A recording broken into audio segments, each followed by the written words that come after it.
Yeah, they do.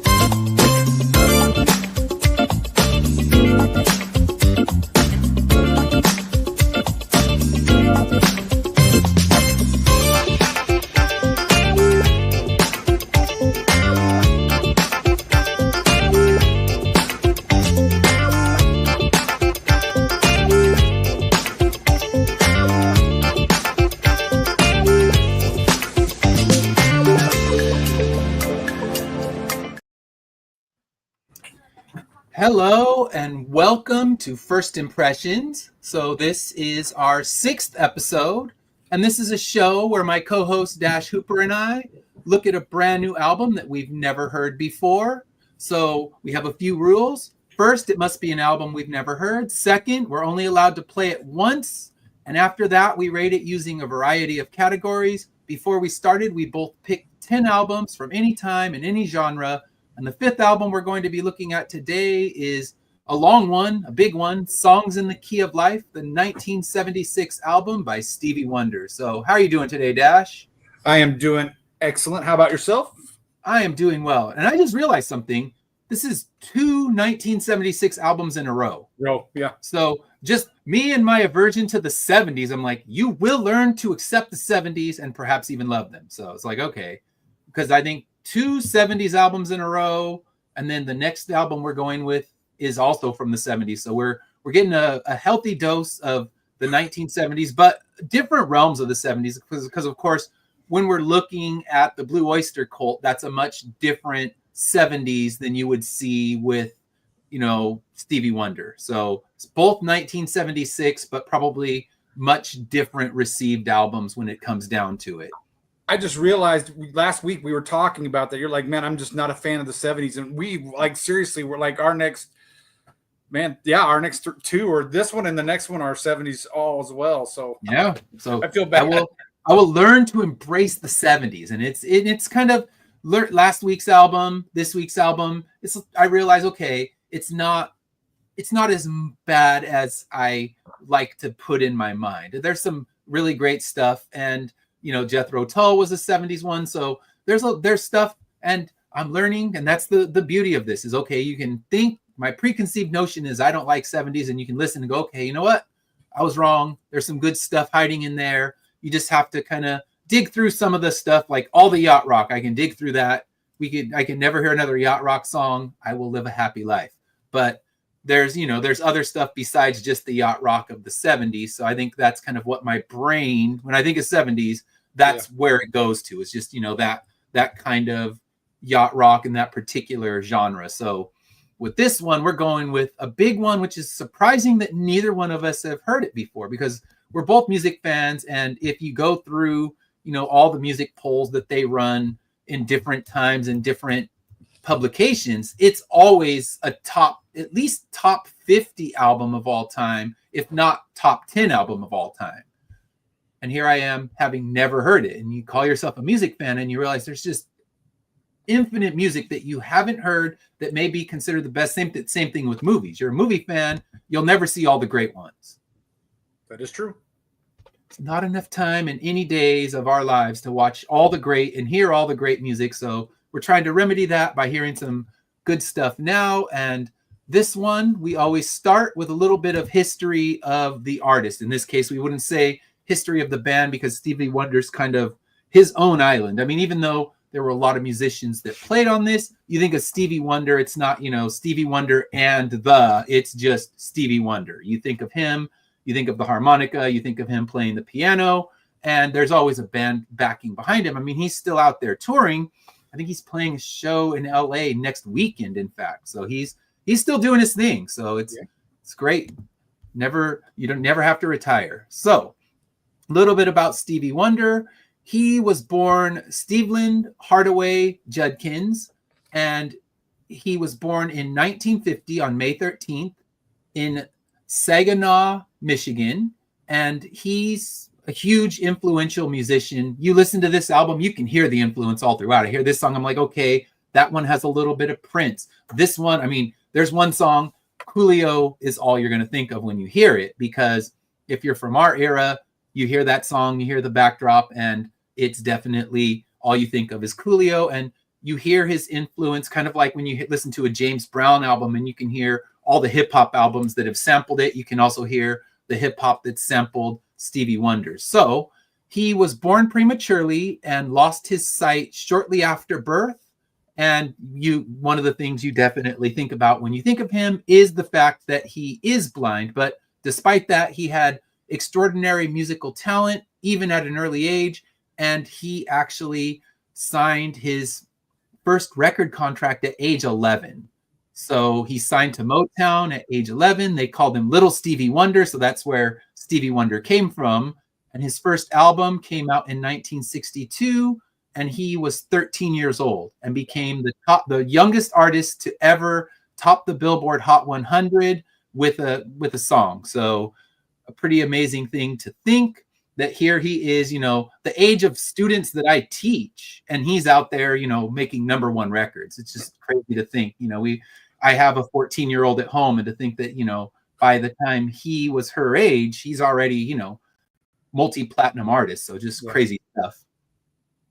And then the 1970s, where he kind of found his groove, he signed with Motown. They gave him entire creative freedom on this, and he created 3 albums in a row that won the best album Grammy. So 3 times in a row he won best album Grammy. One time he took a break, and even in his acceptance speech, Paul Simon thanked Stevie Wonder for not releasing an album that year, because he would have as I'm sure he realizes. So yeah, he has infinite hits. You think you know all the hits, and this album you're listening to it, you're like, damn, I know that one, I know that one, I know that one. And I'm sure any of his albums that you would happen to grab up, you're going to realize he has, big hits hiding on those ones, because, this album doesn't have Superstition, Higher Ground, and those are ones that I know really well on, from his catalog. Yeah, right.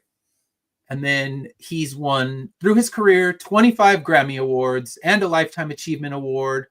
And he's also an outspoken advocate for social justice, humanitarian causes, disability rights. He does have a blind school in Los Angeles that my brother, who lost his sight, went to Stevie Wonder's blind school in Los Angeles. So he's out there advocating for disability rights and justice rights. And he was one of the biggest people who fought to make sure that Martin Luther King Jr. Day could become a national holiday. Yes, he was. And we were saying before, he's still performing next weekend in Los Angeles. So he's still out there doing his thing. I don't know how great his performances are. It's hard to say. I haven't watched recent clips of him, but yeah, I mean, the fact that he's still out there doing it at his age is pretty incredible. Yeah. It's wild. That's wild stuff. It's kind of like, all right, you know what? You never have to really stop. And that's kind of the beauty of it. It's like retirement doesn't have to exist. And it's great that he's out there doing his thing. So yes, we're back. John, you cannot get rid of us. And he'll be joining us on Saturday sneak preview, when we 3 creators, the same ones as from before, and Timothy's Fling is going to join us, and we're going to take on Christmas music. So we're going after Christmas music with John on a non-Saturday. We're here today on a Tuesday this time. I keep thinking it's Wednesday. This week's going to suck now. I'm going to constantly think we're one day ahead.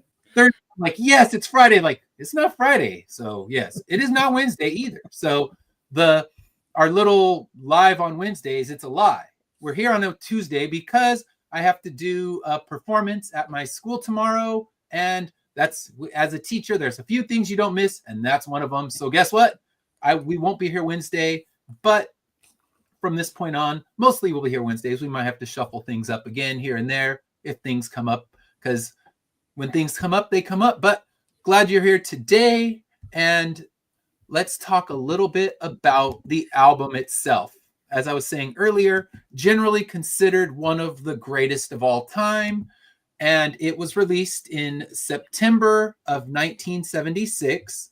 and it was his 18th album, which is insane to think that by this point he had already released 18 albums. But I guess if you start when you're 11 years old, you're just going to be dropping them like crazy. So probably 1-2 albums a year sometimes. So this one is considered his magnum opus. It is the one that you look at the rock history and it's the one that's in there. I mean, there's other albums I'm sure that he released that were huge, but this one had a lot of hype because he, as I was saying earlier, won album of the year 2 times in a row before this. So he's already just won 2 Grammys, took a year off, gave his pity Grammy to Paul Simon. Yeah, right.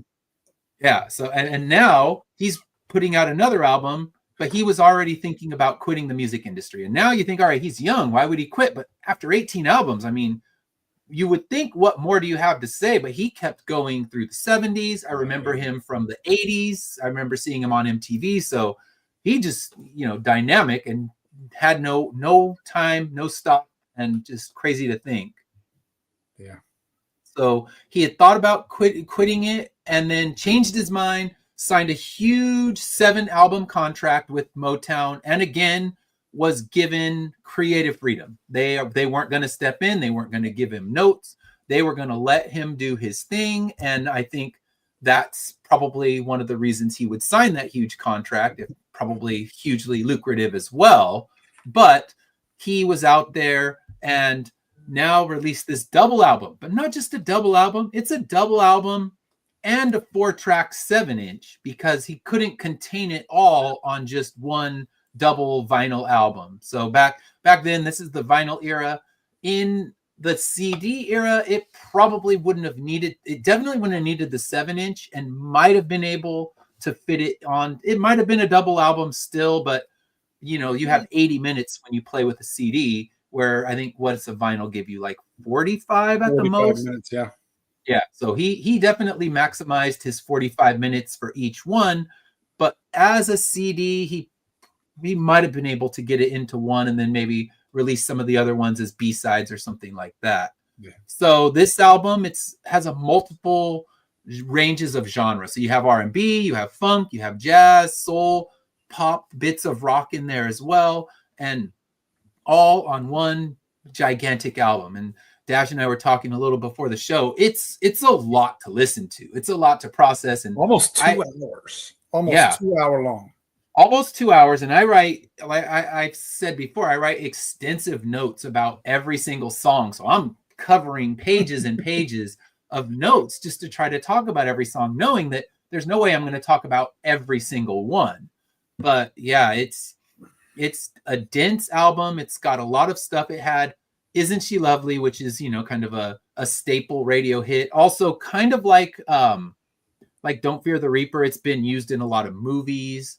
You've definitely heard it before. Sir Duke, another huge hit. Pastime Paradise, which is what Coolio sampled for Gangster's Paradise. So you would, if you're my age, you probably know it from that more than the Stevie Wonder. And it was, it topped the Billboard Top 100 for 13 consecutive weeks. It debuted at number 1. It won Album of the Year and has now become what's considered a cultural touchstone of an album. So huge legacy. And this is kind of the album that made him larger than life. I mean, he was always big. He went to win 3 Grammys in a row is saying you're already huge, but this just catapulted him even further. Yeah. So when it was released, talking about the critical reviews now, it was released to hugely strong critical reviews, as you can imagine. I had a hard time. Anytime we're dealing with one of the albums from the 1970s, it's hard to find real-time reviews because, of course, the reviews are all revisionist now. If someone did bash it, they want that to be stricken from the records. You don't want to be that one publication that said this album is garbage when it's now considered one of the greatest of all time. So digging it up, I found some of the original reviews. So Time Magazine praised it as a masterpiece in its time. And they talked about the merging of the genres, the fact that it had so much going on and its depth of lyrics. Rolling Stone called it one of his finest achievements. However, I did finally find their original review, and they did talk about the fact that it was a little bit bloated. So the only thing you'll kind of get as a criticism of this album is that maybe it's too bloated. It's perhaps a little bit too much. And I always think when I hear a double album, my first thought is always, is there enough that can be taken off to turn this into a single album? And sometimes the answer is yes. Sometimes you listen, you go, okay, yeah, they could have easily chopped this, and this, and made one beautiful single album. For this one, I don't know if it could be chopped down to a single album, but definitely could have been chopped down to just the double album and leave off the 4-song EP. But that's just my opinion, and I'm sure some people are going to be like, nope, every song's a masterpiece. You don't know what you're talking about. And if you think that's true, let me know. That's okay. You're not going to hurt my feelings. Tell me in the comments that I am wrong, and I will accept it. There is one song off the 7-inch that deserves to be on the main album. On the main album, in my opinion. There's we'll talk about it here in a little bit, though. Yeah, I think so too. I think it has 2 songs that I found stronger than a few of the songs on the main album, and could have been moved on, and I think would have been a more worthy spot, because especially if you're playing this, a lot of times you'll even forget the 7-inch is in there, I'm sure. Because I own a couple albums that have a bonus 7-inch, and I was like, okay, I didn't know this 7-inch was even on the album, and I dug it out, later on, and yeah, did people miss that? I think one of the songs on the 7-inch did actually get radio play, but yeah, it's worthy of being on the album by itself. So yeah, there's our bonus 7-inch with 4 songs, 2 on each side. None of them bad songs. None of them feel like they should have been shuffled off, but maybe it was just like, okay, you know what? They tracked the album a certain way, and then those ones unfortunately got sent off to the little 7-inch. So some of the other reviews, Billboard said it was amazing. They said it pushed boundaries musically and lyrically. Village Voice, they gave it the highest praise and said with 21 songs across 2 LPs and a bonus EP, it's, it could have been uneven and could have been overwrought, but yet still manages to be amazing. Even though they did also acknowledge that there were songs that were a bit fluff. So there's some fluff.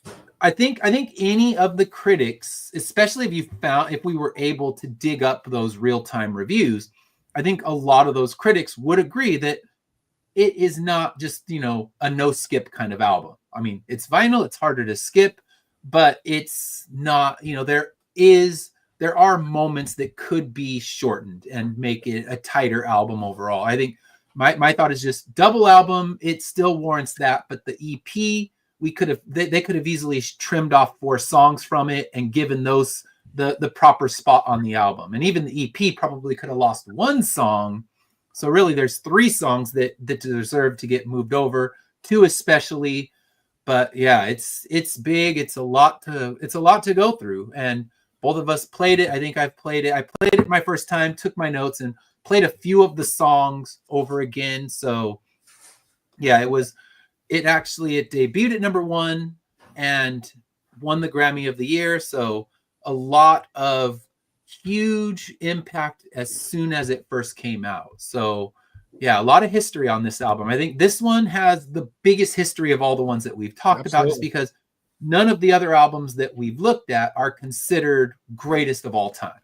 They have big moments, but they're not looked at as, okay, this is one of the greatest albums in every critic's list. There might be great songs. I'm sure I've seen The Cure, I've seen Soccer Mommy have made lists for best album of the year for this year, but will they be looked at as one of the greatest of all time? You can't tell. This was 1976. It's had time to process and let people really live with it. So let's talk about our background for a little bit. For myself, I know the radio hits of Stevie Wonder. I think up until this particular point, I don't think I'd ever played a Stevie Wonder album in its entirety.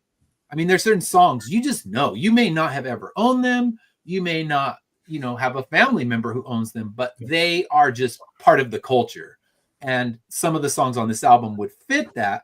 But as far as it goes, I really knew the Stevie Wonder that gets presented on the radio and not much beyond that. Yeah.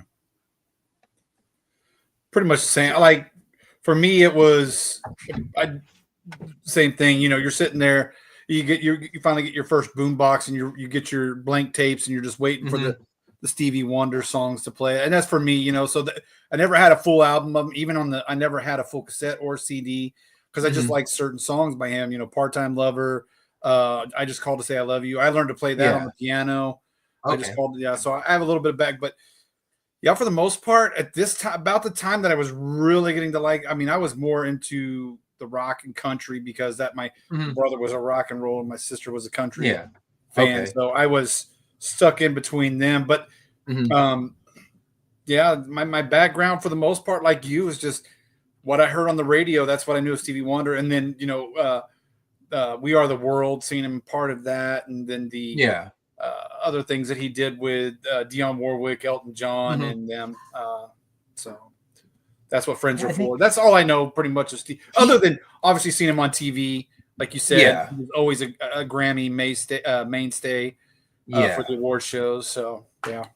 Yeah, because I would say, I mean, I know he was huge in the 70s, but that I didn't really experience or appreciate it in real time. I would have been too young to care. Not to say I probably did hear those songs still, but the 80s, he was still just as huge. He was always on, like I said, he was on doing the collaborations. He had his own huge hits. You saw him on MTV, and that's where MTV is kind of where I processed music as a kid. Because I lived in the high desert, which we had no radio stations. We had like a rock station. Right. And that was it. And they weren't going to play Stevie Wonder, but I would watch MTV and I would hear those songs that he would have on that. You'd see him all the time, and it would be, you know, the Grammys. Then when the MTV Music Awards came around, you'd see him on those as well. So he was always out there. I mean, it still is. You still see him, like, I think, if I'm not mistaken, he appeared at least at a Super Bowl halftime show. Yeah. So he's still out doing his thing, and yeah, it's incredible. So the fact, like I said, that he just sold out the crypto arena at this age, at this time in his career, is just saying, okay, that's how much the people love these songs. Because I would guess if you went to one of those shows, you'd see a pretty mixed age group of people. Oh, yeah. People who learned it, people who heard it in real time, people who gave it to, you know, let their children hear it and got them to love it. And then, you know, the children's children. So you have, you know, even the younger generation of teenagers that learn to love it, maybe through hip hop or something like that. So yeah, he's been doing it and still doing it. So yeah, that's kind of my background. And like I said, my brother's blind school, I definitely know him from being a part of that. And okay, so yeah, the Madness Network will have this on tomorrow in its regular time slot. So if you're missing it today, you can tune in tomorrow, and it'll be on all the different destinations on the Madness Network. So let's take a look at replay. Replay is just as good as live. So yeah. And you can still tell us we're wrong. Drop those comments and tell us we are completely wrong, completely right. I mean, I know people told me I was wrong about Jethro Tull, and that's okay. I'm okay to be wrong. I mean, I have my own musical lanes, and when we get my next 3 picks, you're going to see some of my more eccentric choices, but it's okay. You can tell me that was garbage, you were wrong, or that was brilliant, you were right, and either way, we're not going to be hurt. We want to hear what you have to say. So, what were your overall thoughts on this one? Man, a lot to process. No, yeah. Again, undoubtedly. Again, like we do with every album, the first song has got to catch you, and the first song has to reel you in. And let me tell you something: this song reeled me in. Love's in Need of Love Today reels you in right from the start. This is what you called it, his magnus opus or earlier, and I agree. This whole entire album is a love song to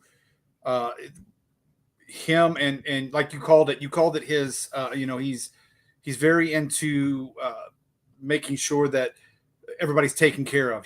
I think he truly loves everybody. Mm-hmm. And there's a song about Duke Ellington. There's a song about Diana Ross on this, and then so it's just a love song, and he's all about making sure people are taken care of, helping the blind, helping those less fortunate, helping those in need, and that is what this album is. And at no point, sure, there's some songs that are probably like we call fluff is a great word that you use. There's some fluff, but I think even the fluff has a meaning to it, if you will, at some points. Could they have been on a different album? Sure, absolutely. But this this album was beautiful. There's, like you said, there's some great jazz. There's some great love songs. There's some great upbeat jazz, moving your feet. You want to dance while you're. This is, and you guys can laugh at me and pick on me all you want. There's certain albums that you do things to, like I've talked about. There's certain songs you write to.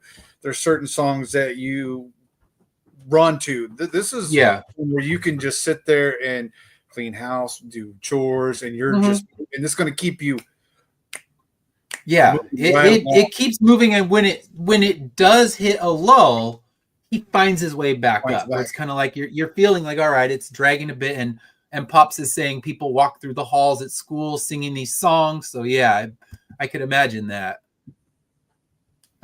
Air guitar to all good music. Yeah, I mean you can't help it. Me, I'm an air drummer. That's my thing. I mean, I love good percussion. So I'm an air drummer, but air guitar. This one, like you said, you can't help but kind of tap your feet to some, and I could take songs from this and easily place them into my running list and they would be fine. There's certain ones, I wouldn't put them in the running list, the ballads and things like that. Not to say they're not good songs, but the tempo doesn't move you. But some of these they have movement. If you're sitting still, I don't know what you're doing, because it's just there, you're tapping. So air everything. So it's air rock band. We can start a 3-piece now. You got the drummer, the bass, the guitar. We're ready. Just if you're not moving to Sir Duke, if you don't get excited when Sir Duke comes on and start moving and feel good all over, there's something wrong with man. I love just So overall, it's a fantastic album. It deserves every accolade. Like I did looked up at some of the things, and there should be, to me, there should be no revisionist. There should be no revisionist history on this. When they first listened to it then, as opposed to now, I don't know if I don't see how anything's changed. They're all great songs. I think the brilliance is still there. I think what would change would be, now they don't even want to say there's a little bit of bloat. There's a little bit of filler. And it's okay to say it's not perfect. But you look at, I know Pitchfork just did a more recent review, because they do every Sunday, they review an album that they've never reviewed in their archive. And they started more as like looking at what's going on in indie rock and things like that. And they are going back and looking at these albums. And that one was one that they gave a perfect 10 to. And I'm like, okay, I can see that they give it a perfect 10, because even with the fluff, it's just so damn good. And I wrote, for mine, I said it's considered an all-time masterpiece by almost every music publication in existence. So for me, I'm embarrassed that I'm playing it for the first time. But you're familiar. The moment you start it, you already recognize the radio hits, and you're like, damn, these things still just work. It may be from the 70s. And my thing about the 70s that I think gets me off, like we talked about yacht rock earlier a little bit, it just sounds so 70s. And I think the best music is timeless. And the best songs on this album, they could come out tomorrow and they would still be just as good.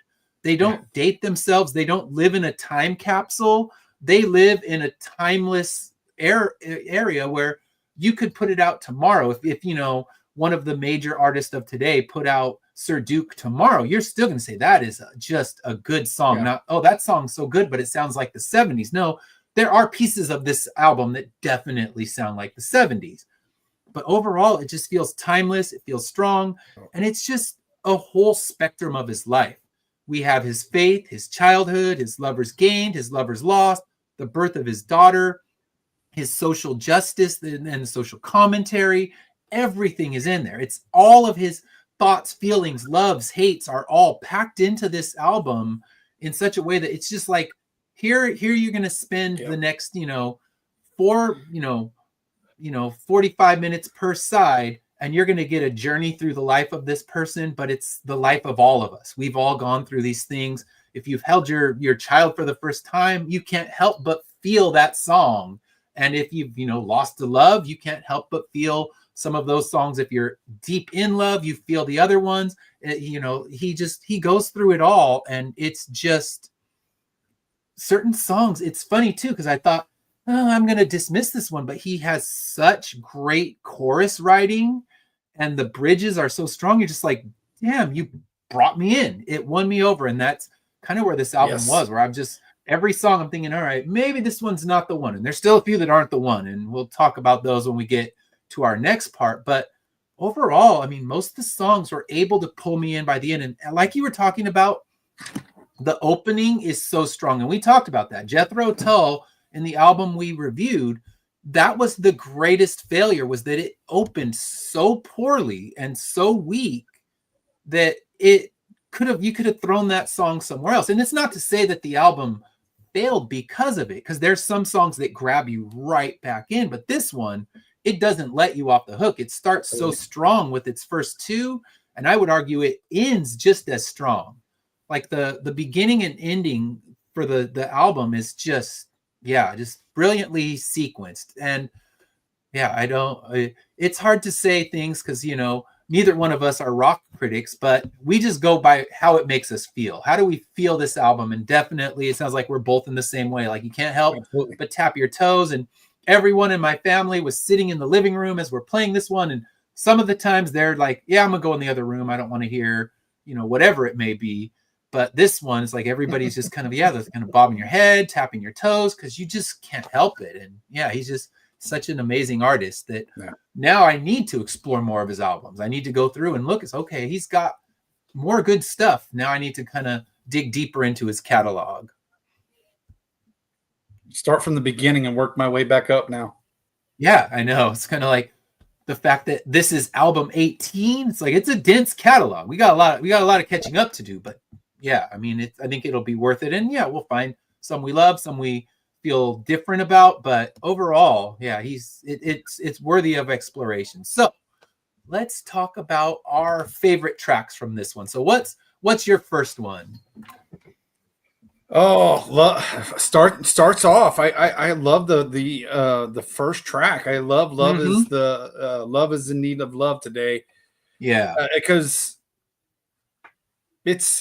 again, you just talked about it. Somebody could release this song tomorrow and it would still have the same. It doesn't have it's not just stuck in a certain year. This is a song that could be played at any decade and any day of any time, and it would still have the same meaning that it had when he sang it. Yeah. I love that. It catches you right from the start, and you're hooked into the song, and now you're like, all right, I'm ready for this one. So that's one of my very favorites. Yeah, I agree. I wrote that as my first pick for favorite songs too, and I love that he's addressing the audience. It's almost like it's a live performance, and I'm talking to you, I'm calling out to you, and that's how you're starting the album. Like he's almost speaking to whoever's dropping that needle on, and now you want to listen. You can't help but want to hear more, and it's just the perfect opener. I mean, he just nailed it, and both of us, that was our first pick for one. So I'll go with one of my other ones, and I'll pick, it's actually on the same side, and that's Village Ghetto Land. And the trickiness of that one is it's deception. You have these it's faux strings. It's done all with synthesizer, but it sounds like it's a string quartet playing. but it sounds like a string quartet playing at a pretentious ball in the Victorian era. And then he's got these lyrics that completely juxtapose it. They're dark. Yes. They're describing this disturbing reality in this poor neighborhood and the turmoil that they're going through. All the while, if you weren't listening to the lyrics, you would think it was a completely different song. So this is one of those ones, if you're just vibing with the sound of it, you're going to be completely thrown off when you actually listen to the lyrics, because it's got, you know, just this snootiness to the composition of the song and this darkness to the lyrics. And it just kind of grabbed me, because anytime I'm listening to the albums now, I'm sitting there with the lyric sheet in front of me, and it's just like, wow, these juxtapose each other so much that it's just like, it's just a punch. You don't see it coming on that one. Yeah, that's a good song. Yeah. So what's another one that you picked? I liked As. That might be this. That might be. It's probably the second best, and it could be fighting for first at times. Just lyrically, it's a beautiful, beautiful song. I mean, and it's just. I'm trying to put it in words where it's hard to put in words, but let me. Yeah. I know we're gonna talk about it here in a minute, but let me pull up my notes here. It's just you're just talking about everything. It's everything. It's the world. It's all encompassing as far as a song goes, and this is like you said that this first one is opening up and talking to everybody. As is the same. As is he's. Are you still listening to me? Type of song. Are you still here? Yeah. And if you're still here, this. I'm going to give it to you now. I'm going to. If I've lost you, here we go. I'm back. Yeah. And that one is on my list as well. And the funny thing about it is, I don't think I've ever heard that one on the radio. All the other radio hits, I was reading that this was one of the big hits of the album, and I can honestly say I don't remember hearing it. That's not to say I haven't heard it over some time, but the other songs are kind of just, they're ingrained in your mind. You know them. You could probably sing along with them because you've heard them so often. Like Pops was saying, you hear them in the hallways at the school. You hear them, you know, playing from the beat boxes on the beach. You know, these are just the kind of timeless songs that they're just part of the world, and you know them. But this one, even though it was saying it was a radio hit, I didn't know it. And the same thing I thought, was like, wow, that is just an incredible song. And I love that it feeds. I love the way that it feeds into the next song as well, where Into Another Star. When you have Another Star, it's kind of on its own. I don't know if I would have jumped on it as much, because it's kind of like a Latin disco almost. And that's definitely not my wheelhouse and not the genre I'm going to seek out. But As just feeds into it where you can't stop. You're feeling it, and you're feeling just the love he's putting into it, the love he's singing about. And it just is like a 1-2 punch of perfection to close out that album. Yep. So it opens perfect and it closes perfect. Yeah, I agree. 100%. Yeah. So one other one that I put on was Ordinary Pain. And I think what I loved about that was it kind of throws a twist into the normal, like, lamenting ballad. Because it starts off like that same lamenting ballad. He's lost his love. He can't think. He's so sad. But then it flips and it stops being kind of a slow ballad. The tempo picks up, and his lover gets to reply. And we realize that he's not, oh, poor guy, you know, give him a Kleenex. Like, no, you fucked up too. You did things that you shouldn't have done. She did as well. Both sides did things that weren't okay. But most of these ballads don't flip the script like that. And it just reminds me of when I was in college studying English Lit, and we'd read these poems, and then years later, someone would write a response to the poem. And it reminded me of that, because you hear duets where it's like, okay, your side, my side, your side, my side. I think of like Stop Dragging My Heart Around with Tom Petty and who was that, Stevie Nicks. Stevie Nicks. But they go back and forth. With this one, he finishes his ballad, and then it's kind of like, hold on, my side now, and everything picks up. The tempo changes, and she gets to lay out her end of the story, and then the song closes out. So I love that it's two sides, but not dueling. It's like, nope, here, say your piece. Now it's my turn, and she buries him in her arguments, and you're just like, all right, you know what? Yeah. Sorry, Stevie, she wins this one. Yeah, the tempo picked up because she's angry. I mean, you're right. They both were wrong, but she was just, I think he was sad. His part of it was sad. Her part, she was angry, and I like that. And you got it reminds me of when you're listening to a musical or something, and you're over here in one part, and and it's very slow, and you know what's happening. And then it picks up. You know something's bad. When that did that, I'm like, whoa, something. Yeah, it catches you off guard. You're like, is that a different song? Wait, no, it's the same song, because you're playing it on an album, and you're just like, wait, we're still on the same song. I see there's still a lot more lyrics to come, and it just, it's fun the way it does that. And I can't think of another song that I've heard that doesn't. It's not just my turn, your turn, my turn, your turn. It's like, nope, here you had your say, and you're so sad, but I'm like, I'm breathing fire. I'm pissed off. You messed up, I may have messed up, but in the end, don't just sit here playing the victim. So I loved how that one played around with a formula that's so well known. The Lost Ballad is just, it's been done a billion times, and it will be done a billion times more, because you always get those bands that release their breakup albums, and that could have been his breakup out, one of the songs on his breakup album, but throwing that twist in there and letting her have her say, just another amazing moment on an amazing album. All right, so now we can talk about the part that might make us less popular, and that's the skip this one. So again, tell us if we're wrong. Even if you're watching this tomorrow on Pops' network, you can drop a comment. We'll read them. If you tell us we're wrong, we will hear your argument, even though I know I'm right. It's okay. So, what would be one of your skip songs? I don't know if I necessarily have one that I would skip.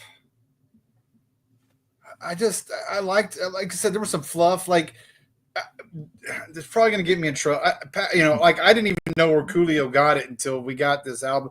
But Pastime Paradise, it's a good song, but it's just, I felt like it was just repetitive. And nothing against that, but it's I wouldn't skip it, but I'm not going to jump right to Pastime Paradise. And people are probably going to come after me for that, and you on your channel and be like, he's wrong.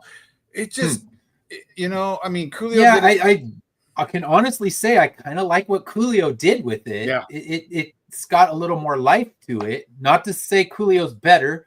Don't attack me, but I mean, it could also be familiarity. But like you said, it's not as strong. But it was funny because I'm playing the album, and my wife's like, oh, wait, that wasn't his. So she didn't know that it had come from that either. Yeah, so we both had that same reaction, like, Coolio, rest in peace. It's like, all right, I hear where it came from, and both work. And then of course you think Coolio, then you think Weird Al, and you're just like, all right, this song's gone through a lot.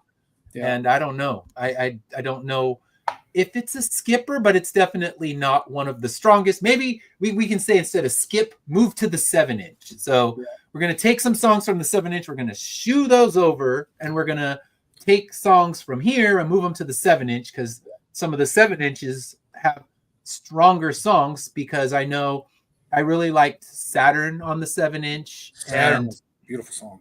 What was the other one on the 7-inch? Oh, Ebony Eyes. Those two songs those are the first side of the 7-inch, and they are so strong. Like, Saturn's got its kind of spacey psychedelic, singing about how we're going to be better off without these terrible things that happen in the world. And then Ebony Eyes, it's kind of like almost a jaunty Beatlesque song. And I'm like, man, these are so good. That's the one about Diana Ross, the top album. Yeah. And it's just so amazing that they deserve it. So we can say, okay, we won't skip. We will shuffle to another place. Yeah. So I don't know if I'm saying it right. I've been searching pronunciations the whole time, but Nico Lela, I believe is how it's pronounced. Yeah. That would be one of the skippers for me, or we'll change this category instead of skip, move to the 7-inch. So we're gonna move you to the 7-inch because I wasn't feeling the synthesizer rhythm. It just wasn't quite grabbing me as much as some of the other stuff. And again, it's not to say it's bad. Some of these still have great lyrics in there, but yeah. Our new category for this album is move to the 7-inch, and we're gonna take the first 2 songs from the 7-inch and give them a spot on the album. Yeah, it's obviously Spanish lyrics, and the synthesizers just, to me, you're right. This was my second one, and it just didn't fit. The music and the melody didn't fit with the lyrics to me. Not that it was a bad song. Just some things weren't jiving on that part of the song for me. So, but yeah. I'd say that's where you talk about like the critics at the time might have heard a song like that, and that's the one that they would have called more fluff, more filler, more bloating of the album. Because in real time, you do not want to be the critic who trashed this album, and I'm sure there's one out there. But like I said, it was a battle to find any of the original reviews in any form. And that's where I remember back in high school going to the library, and they had the entire archive of Rolling Stones, like first 25 years on microfiche. And you could dig out those original reviews and see when they tried to make that revisionist review. And this one, I found the original, and they still praised it, but they gave it 4 stars and said, okay, it's a little bit bloated. Where now, of course, it's 5 stars, greatest album of all time. So I'm sure that's why it was so hard to find. Because they if you go on the Rolling Stone website, they conveniently removed the stars from it. They put the original review, but they took away how many stars they gave it, because they don't want to say, oh yeah, we only gave it 4 stars, not 5. We're giving it a B instead of the A+ that everyone gives it now. So kind of funny way to hide that, Rolling Stone, but some of us will dig and dig till we find the truth. So that one took me a while because I don't have access. I doubt my high school still has a microfiche reader, because that's definitely dating me, because kids would be like, what the heck's a microfiche? But in the time, it's like make your things tiny and then blow them up. But they try to hide that review from the general public. Yes, all right. And then my other kind of weird skip is I want to skip the last 3 minutes of the song Black Man. I love the beginning. I love the message. It's 8 minutes. And we talked about the 8-minute song from the Jethro Tull album, and it moves, and it's still, it keeps moving through. This one, I feel, kind of gets into a meandering point, and then it gets to the kind of the call and response of the teacher and the kids. And it's kind of one of my peeves. I don't like that kind of talky thing on albums. And anytime you get that, you kind of lose me. So I'm going to keep the first 5 minutes of the song, and I'm going to skip the last 3. So I'm not dumping the song. I think it's a great song. I love its message. He's saying, okay, this was created by a black man. This was created by a red man. This was created by a white man. Just showing all these amazing things in our world and how they were created by a variety of people. And everyone is responsible for the greatness in our world. The message is unbelievably great. The last 3 minutes, though, I'm done. I'm skipping a part of a song instead of a song in its entirety. Tighten that up. Give me a radio edit. I'm sure a radio edit exists. I'll take the radio edit where it's like, okay, we're going to trim it down to like a tight 4 minutes. Then you got a great song. So that song is the one song I'd say is worthy of a good radio edit, and you could make a brilliant song, but where it stands now, it just kind of goes on too long. It needs its stop point, and it goes too far beyond that for my preferences. But again, am I wrong? You can tell me, drop a comment, tell me that you are completely out of your mind, and I will politely disagree with you. So the other one that I had as a potential skip was the If It's Magic. Again, it's the melody of it, the harp and the harmonica. They just didn't pull me in. And I think that's what makes the last 2 songs on the album so brilliant, is that we get this kind of lull. We get the overly long, 3 minutes too long in the song Black Man.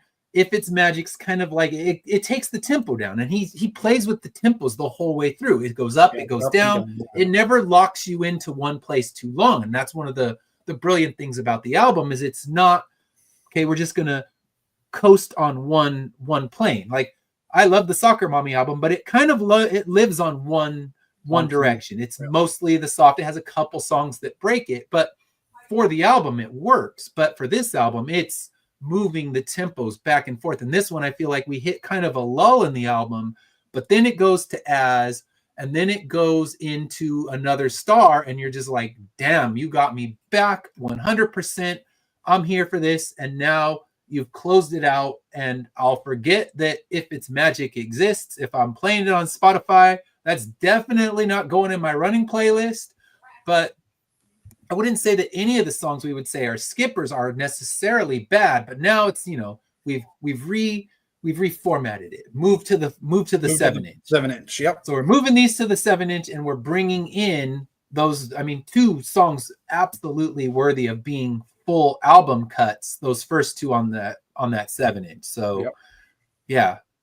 Let's talk about lyrics now. I think we both got plenty of those. So, what's one that that really stood out to you? Listen, we were talking about As, and when I was saying it was a love song, and you get into the first part, the very first stanza, and it goes into it's got a couple things about the earth revolving around the sun and things like that, but it gets into just as hate loves the cure, or just as hate knows loves the cure, you can rest your mind assured that I'll be loving you always. That's what I told. As is a love song to everybody. It's so good, so good.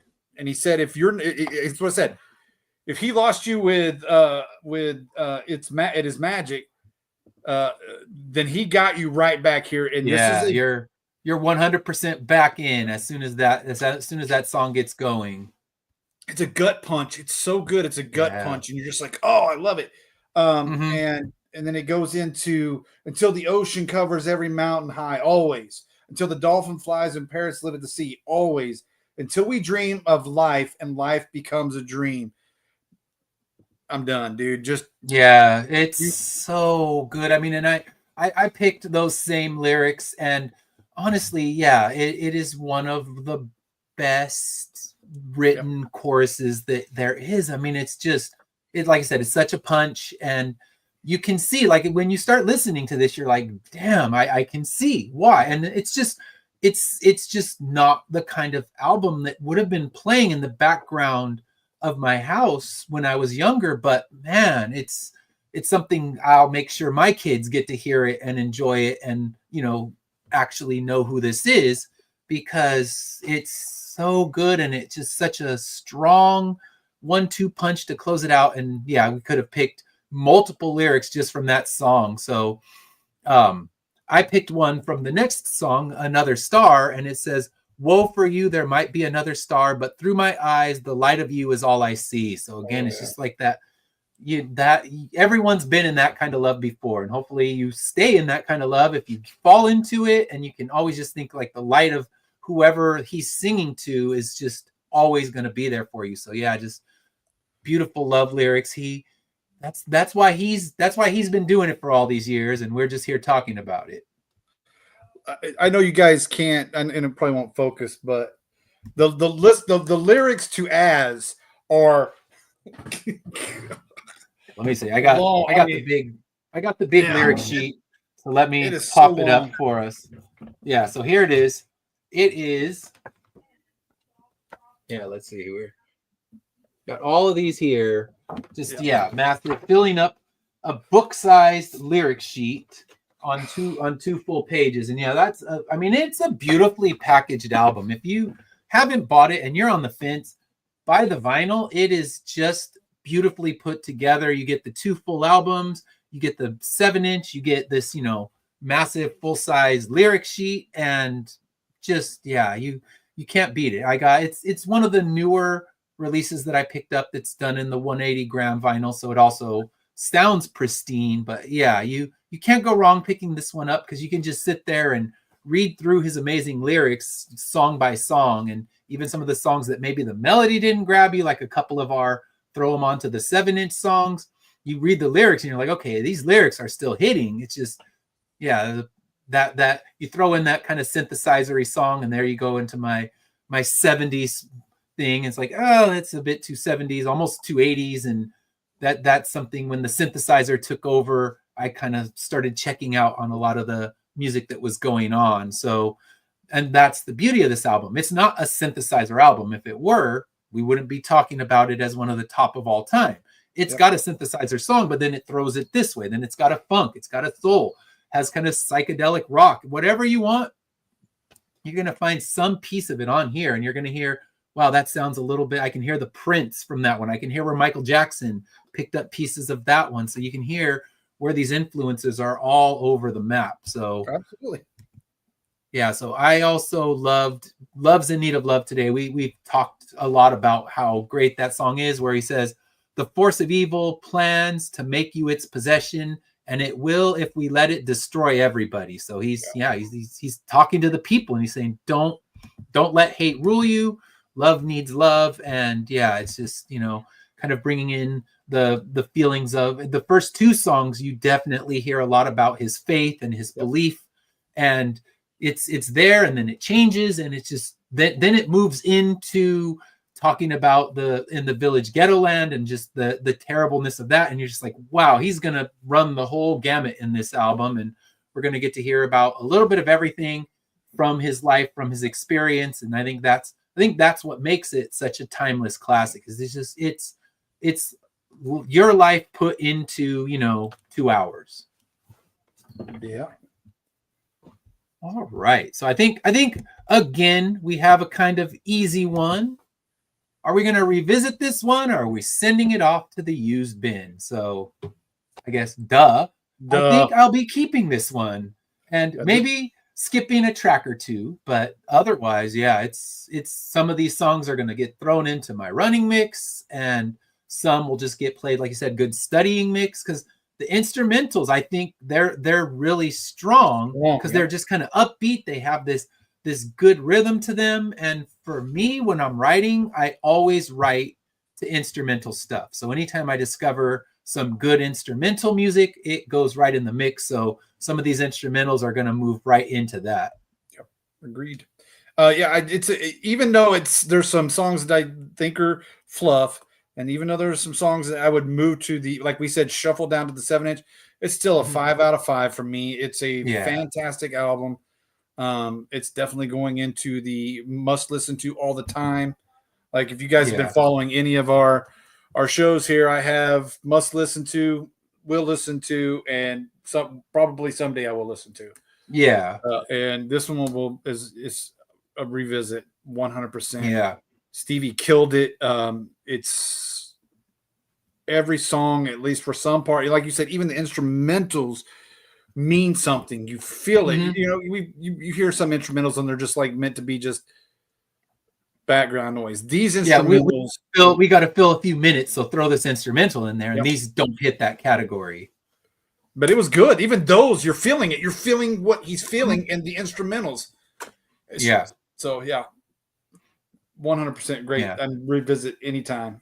Yeah, I'll revisit this. I mean, I've already played the vinyl 3 or 4 times, so it's already getting replayed. So it's one of those ones that will make it into rotation. I think with a lot of these albums, nothing that we've listened to, I would like. There's a few like I think last week was the only. We've had a couple songs that I might not choose to listen to again, but there's always at least a song or two that we're just like, okay, I've never heard this, and I'm so glad I know it now. And this is a whole album of that. Just okay, I'm glad I finally got to hear it, and now I've remedied being, a so-called music fan who hasn't played one of the greatest albums of all time. So we have checked the new box and heard what's an incredible album that we'll definitely be going back to more than once. Yep. All right. So now, next week, we're staying in the 70s, because this is my torture now. I shall live only in the 70s. And we're playing an album. I have never heard a song.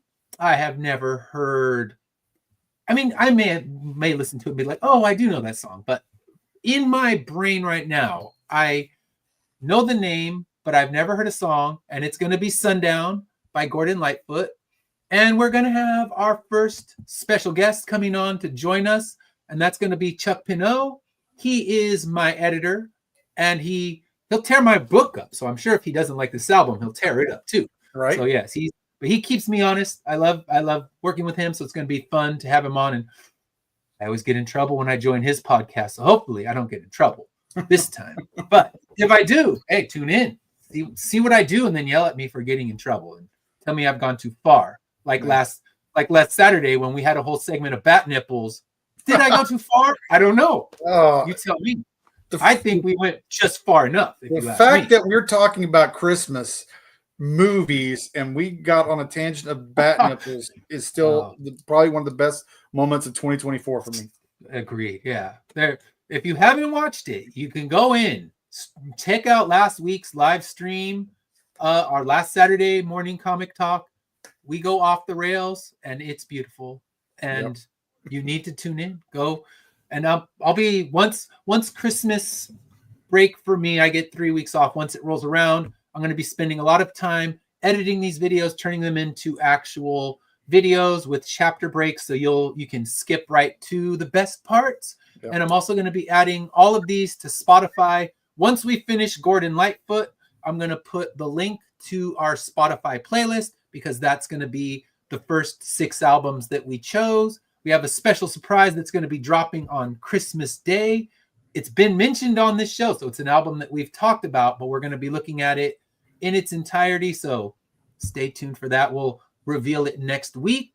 And thank you, everyone, for tuning in, and we will be back next week talking about an artist I know nothing about, which is the best way, live with Chuck Pinot as well. So until then, have a great week, and we will see you same time. Well, actually, not same time. Wednesday, normal time next week.